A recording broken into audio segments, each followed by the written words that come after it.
Every AI model learns the same way. It makes a prediction, measures how wrong it is, and adjusts. We've spent 4 episodes on the adjusts part, gradient descent, and backpropagation. But today we focus on the how wrong part, the loss function. It's the single number that tells the model how badly it's doing, and choosing the wrong loss function can make a perfectly good model completely useless. Let's understand why. We already know one loss function, mean squared error from episode 1.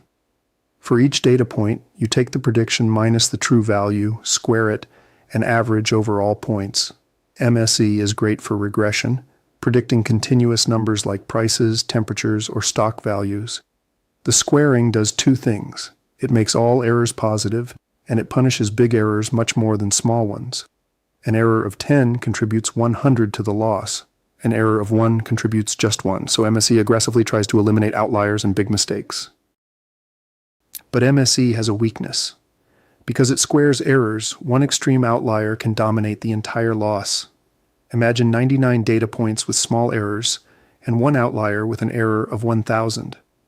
That single outlier contributes 1,000,000 to the sum, drowning out everything else.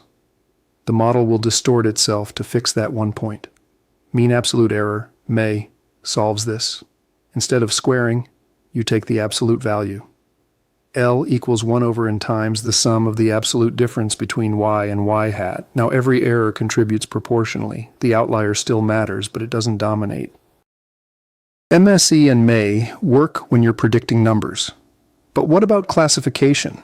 Is this email spam or not? Is this image a cat or a dog? Is this tumor malignant or benign? Now the output isn't a number, it's a probability. The model should output a number between 0 and 1. Close to 1 means yes, I'm confident it's spam. Close to 0 means no, probably not spam. We need a loss function designed for probabilities, and that's where cross-entropy comes in.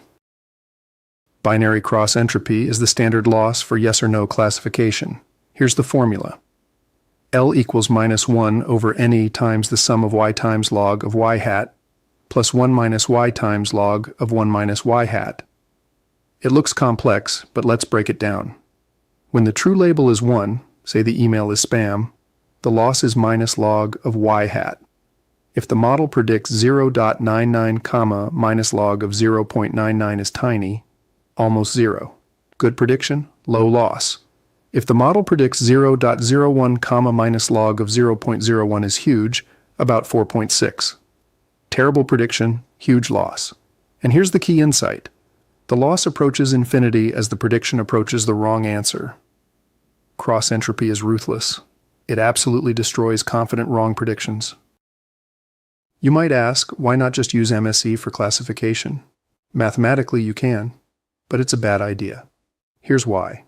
Imagine the model predicts 0.99 for something that should be 0. With MSE, the loss is 0.99 squared, which is 0.98. With cross-entropy, the loss is minus log of 0.01 comma, which is 4.6. Cross-entropy penalizes this 5 times more. But the real problem is the gradient. With MSE, the gradient is proportional to the error. Error, small gradient. Near the wrong end, the sigmoid function saturates and the gradient vanishes. The model gets stuck. With cross-entropy, the gradient stays strong even when the model is confidently wrong. It forces the model to correct its mistakes. This is not just theory. Using MSE for classification can literally prevent your model from learning. What if you have more than 2 classes? Not just spam or not spam, but classifying images into cat, dog, bird, fish.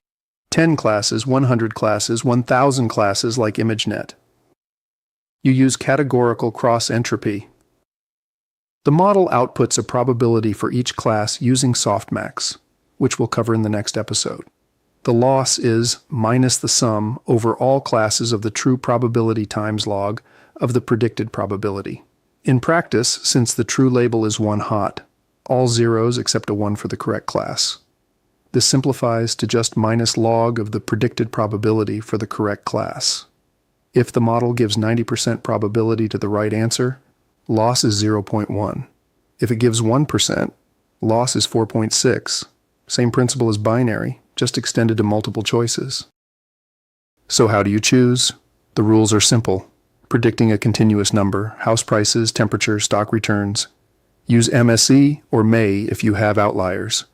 Binary classification, spam or not, fraud or not, binary cross-entropy, multiple classes, image classification, language modeling, categorical cross-entropy. And here's the thing. The loss function shapes what the model learns. MSE makes models that minimize average error. MSE makes models that find the median. Cross-entropy makes models that output well-calibrated probabilities. The loss function isn't just a score, it's the objective. It defines what good means for your model.